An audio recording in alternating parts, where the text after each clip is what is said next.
नमस्कार साथियों, साधक सुदामा जी यूट्यूब चैनल पर आपका हार्दिक हार्दिक स्वागत है। आइए आज एक विशेष प्रयोजन से हम इस वीडियो को बना रहे हैं। ध्यान से सुनिए। यदि कोई साधक इस क्रिया को करना चाहे तो कर सकता है। 99% आपको सफलता मिलेगी, ये मुझे उम्मीद है। 100% कब होगी? जब आपकी श्रद्धा, लगन और विश्वास इसमें बढ़ता चला जाएगा, आपको पूर्ण सफलता मिल जाएगी। ये एक प्रेस साधना है, बहुत छोटी साधना है, अच्छी साधना है, सात्विक साधना है। यहाँ कहें तो अघोर विद्या से संबंधित है, क्योंकि ये साधना ऐसे समय पे की जाती है जब कि आपको नहाने धोने की आवश्यकता नहीं पड़ती, उसके पहले की ये साधना है। इस साधना को करने के लिए आपको प्रातः उठकर जंगल में जाना पड़ेगा। इसकी यही एक शर्त है। आपको जंगल में जाकर के वास करना है, मतलब फ्रेश होना है। उसके बाद लोटा जो ले जाते हैं, उस लोटे में जो बचा हुआ पानी रहता है, वो पानी लेकर के आपको एक बम्बुल के पेड़ के नीचे जाना है। बम्बुल के पेड़ के नीचे बैठकर दक्षिण दिशा में मुंह करना है और बैठना है। बैठने के बाद आपको 11 माला वहां जप करना है। ये विशेष लंबा चौड़ा प्रोग्राम नहीं है, केवल 1 घंटे मात्र का है। ये 3 से 21 दिन, ये आपकी मेहनत के ऊपर है। 3 दिन में भी आपको प्रेत की सिद्धि मिल सकती है, 7 दिन में भी मिल सकती है, 11 दिन में भी मिल सकती है, 21 दिन में भी मिल सकती है। इस क्रिया को तुलसीदास जी ने किया था, जिन्हें कि 6 महीने लगे थे, लेकिन उनका कोई अलग तरीका रहा होगा। ये एक विशेष प्रयोग है जो तत्काल सिद्धि देने वाला है। ये ओघड़ी काम है, अघोर विद्या के अंतर्गत आता है, इसलिए ये जल्दी सिद्ध होता है। आपको करना क्या है? बम्बुल के नीचे दक्षिण दिशा तरफ मुंह करके बैठना है। कब? आप फ्रेश होके आए, लोटे में थोड़ा सा पानी लेके आए, वहाँ बैठे। आप उस वक्त स्वच्छ नहीं है, साफ सुथरे भी नहीं है, इसलिए धूप दीप अगरबत्ती की वहाँ किसी चीज की आवश्यकता नहीं पड़ती। सिर्फ आपको करना क्या है कि दक्षिण दिशा आपको याद रखना है। अपना मुंह दक्षिण दिशा की तरफ हो, अपने सामने अच्छा मोटा ताजा बम्बुल का वृक्ष बड़ा हो।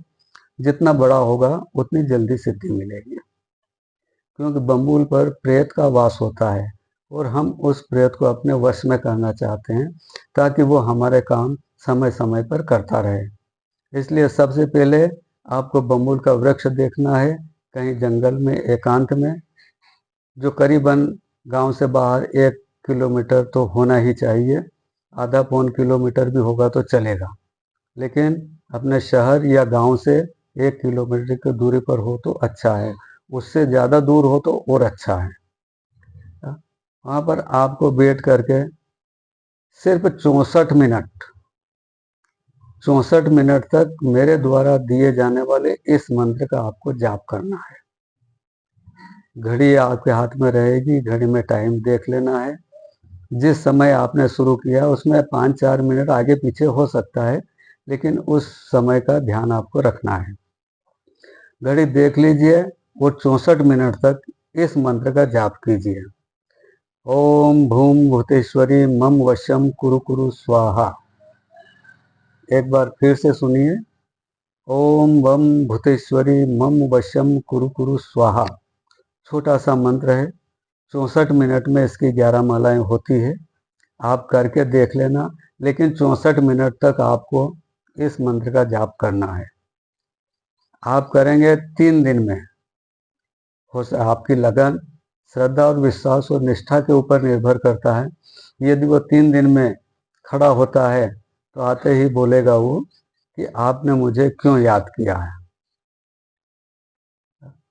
उस वक्त आपको बोलना है कि आपको मेरे साथ रहना है, ये आजीवन जब तक मैं जिंदा रहूं तुम्हें मेरा काम करना है, मेरे साथ रहना है, जो मैं कहूं वो काम तुम्हें करना है। उसकी एक शर्त रहेगी, आते ही वो अपना हाथ लंबा करेगा, लाओ। उस वक्त अपने दाहिने हाथ की छोटी उंगली से 1 या 2 बूंद खून निकाल करके जमीन पर टपकना है। जैसे वो जमीन पर टपकेगा, आपका बूंद गिरेगा जमीन पर, वो उसको ग्रहण करके आपके वशीभूत हो जाएगा। ये खून आपका उसको वश में करने के लिए है। वो हमेशा हमेशा के लिए आपके वशीभूत हो जाएगा, आपके वश में रहेगा। जब तक आप रहोगे, जब तक वो आपका काम करेगा। आपका अंत समय आएगा, उसके 3 घंटे पहले वो आपके पास आ जाएगा। बोले अब आप इस पृथ्वी को छोड़कर जाने वाले हो, अतः मुझे मुक्त कीजिए। वो जो विधि बताए उस तरह से उसको मंत्र पढ़ करके, यही मंत्र 11 बार पढ़ करके जल छोड़ देना है, तो वो स्वतः ही मुक्त हो जाएगा और चला जाएगा।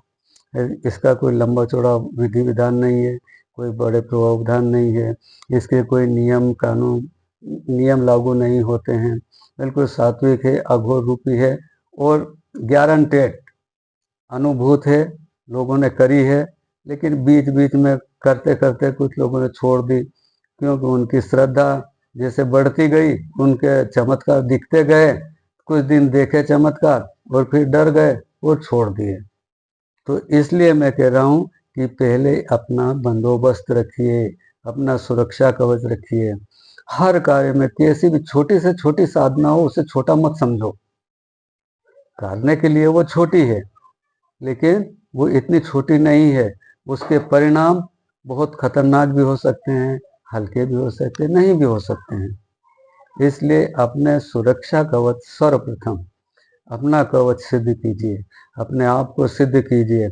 उसके बाद ही साधना क्षेत्र में आप अपने कदम रखिए, आपको सफलता मिलेगी, निश्चित मिलेगी, 100% मिलेगी। अतः आप लोगों से निवेदन है कि पहले अपना सुरक्षा कवच अपने साथ रखिए या अपने गुरु का मार्गदर्शन लीजिए। बिना गुरु के मार्गदर्शन के या बिना कवच के कोई भी साधना छोटी समझकर नहीं करना चाहिए, वो कैसी भी हो। अतः रक्षा कवच, अगर गुरु नहीं है तो समर्थ रक्षा कवच होना चाहिए और इन साधनाओं को करना चाहिए। यह साधना बहुत छोटी हल्की, या कोई कुछ आपका नुकसान करेगी नहीं, लेकिन रक्षा कवच होना जरूरी है। जय श्री राम।